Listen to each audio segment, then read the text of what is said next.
Hi guys, bago pa lang ang lahat, huwag kalimutan suportahan ang tatay kong probinsyano. Oh my God! Wow! Oo, nag-iimay kami ng kulitis. Lagyan namin ng pagpagpay. Kasawag ko ng sardinas. Masarap ito. Mamaya, tikman nyo. Kaya lang, hinihimay pa namin. Matagal to. Siguro mga 3 oras. Kaya, standby muna tayo. So ngayon guys, ibida ko lang ang aking nanay. Ayan pala yung nanay ko guys. Yan ang bahay namin. Yan kami kasaya sa probinsya guys. Maraming tinik. Tinatanggal namin ng susok. So tuloy ko lang aking mga sinabi ko kanina guys. Yan, ganyan kami buhay sa probinsya guys. Ganyan, kahit ganyan yung bahay namin, masaya kami at kompleto kami dyan. Kahit ano, kakainin namin. Kasi ganyan talaga ang buhay namin dito guys. Pag walang tiyaga, walang hilaga, hika nga nila. So ngayon guys, ayan, nagtatanggal sila ng ano, yung dahon yan guys, may suksok talaga siya. Kumbaga may tinik-tinik na sabi na kuritis na daw ang tawag dyan. Yan ginagawa nila, ginikisan nila sa sardinas para kainin namin yan guys. Tapos ayan pala yung tatay ko, siya yung nagtatanggal, tsaka yung nanay ko. Kahit yung ano, ibulog dyan guys, okay lang sa amin. Di kami maselan sa ano, kung anong meron iyahain sa amin, kakainin namin guys. Pagkain ng abin.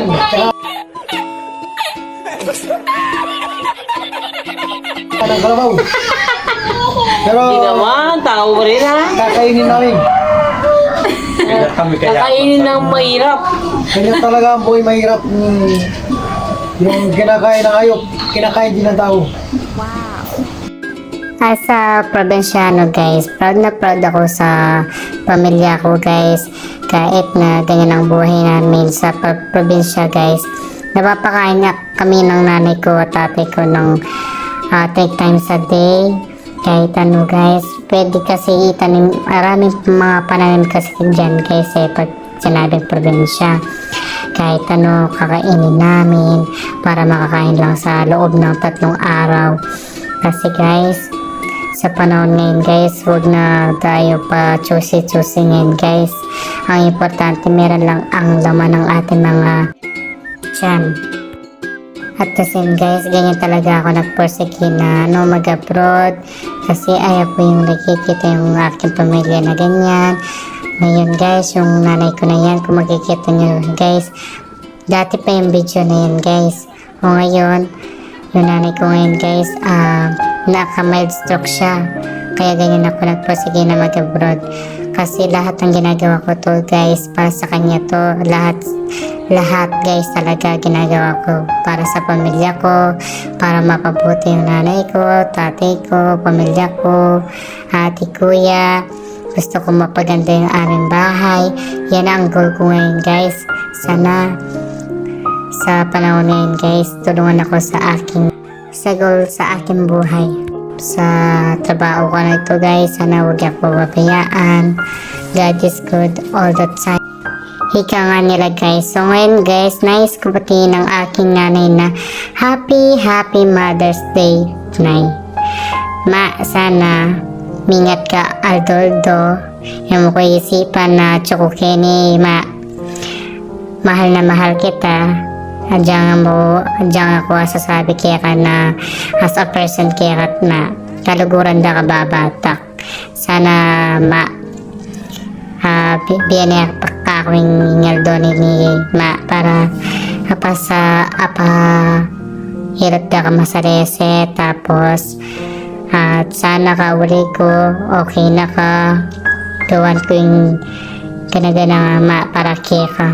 Ulitan ko kaya ka mo ko isipan may sarili mo at saka di tatay, sana may pasakitan ni tatay, Sana so pamemora ni sarili mo. Sana apaterepeda ka masalese. Alog ko na rugo kini man na miswarchan ko kini para ita na magkasakit kimbiye. Para sa upan ko lang kapatid ko. Ikayo, pangari ko. Ay tama, agdodo ko manarig na sana maging okay na ka. Sana makalakad na ka masalese.